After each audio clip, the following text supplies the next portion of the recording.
आता ब्रेकनंतर एक breaking news अशी की भगवानगडाचे महंत नामदेव शास्त्री यांच्याकडून पुन्हा धनंजय मुंडे यांची पाठराखण करण्यात आली। धनंजय मुंडे यांच्यावर गालावरून वारं गेलं आहे आणि सगळ्यांनी मिळून भगवान बाबाला प्रार्थना करा, चांगली वाणी बंद पडली ती पुन्हा सुरू व्हावी असं नामदेव शास्त्री म्हणाले। आणि त्यांच्या विधानावरून मनोज जरांगे यांनी धनंजय मुंडेंवर टीका केली। आता कशावर तोंडावर मारं गेलंय का अंगावून गेलंय का कायवून गेलंय का आम्हाला काय त्याच्याशी देणं घेणं नाही, कशावर गेलं आणि काय गेलंय काय प्रश्न बी नाही, मी त्याच्यावर बोलत बी नाही। आपण तर एखाद्यावर नाही थुकायचं म्हणलं का थुकतच नसतं, गरजच नाही। कारण ज्याने आपले माणसंच मारू टाकले, ज्याने आपल्या माणसाचेच खुणा केले, तरी दयामायच केली नाही की त्याचं संतोष भाईचं कुटुंब किती उघड्यावर पडतं, त्या लेकरा बाळांचा, त्या संतोष भैया देशमुखांच्या किती हेडलाइन्स प्रायोजक राजयोग पेंट्स, आनंद तुमचा रंग आमचा।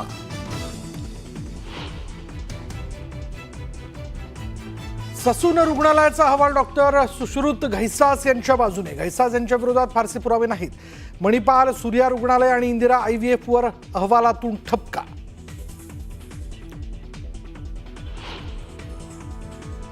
पहिलीपासून हिंदी भाषेची सक्ती खपवून घेणार नाही, राज ठाकरेंनी ठणकावलं। तर राष्ट्रीय शिक्षण धोरणाचा अभ्यास करून अभ्यासपूर्ण बोलावं, शेलारांचा टोला।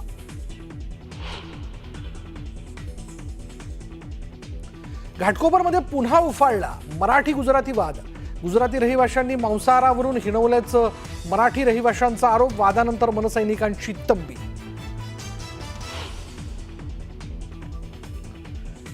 नाशिकमधील हिंसाचार प्रकरणी 1,500 जणांवर गुन्हा दाखल। तर संशयित आरोपींमध्ये महाविकास आघाडीचे नेते हनीफ बशीर, निलोफर शेख यांचा समावेश असल्याची चर्चा।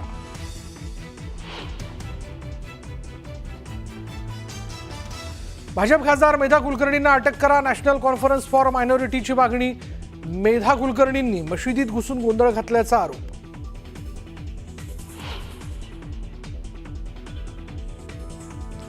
नव्या वक्फ सुधारणा कायद्याला सुप्रीम कोर्टाची अंतरिम स्थगिती। केंद्र सरकारला 7 दिवसात उत्तर देण्याचे आदेश। वक्फच्या मालमत्ता डिनोटिफाय न करण्याच्याही सूचना।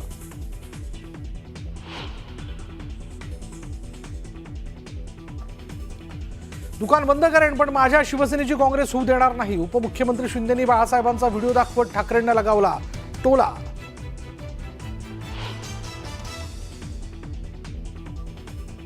उपमुख्यमंत्री अजित पवार कर्जत जामखेड दौऱ्यावर। रोहित पवारांच्या कार्यकर्त्यांकडून अजित पवारांचं स्वागत। तर भावी मुख्यमंत्री म्हणून दादांचे लावले बॅनर।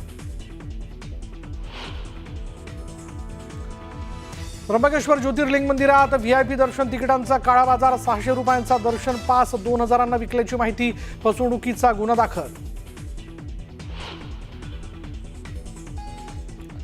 राज्यसेवा मुख्य परीक्षा अखेर पुढे ढकलली। आंदोलक परीक्षार्थींच्या मागणीला यश। मुख्य परीक्षा आता 26, 27 आणि 28 मे रोजी होणार।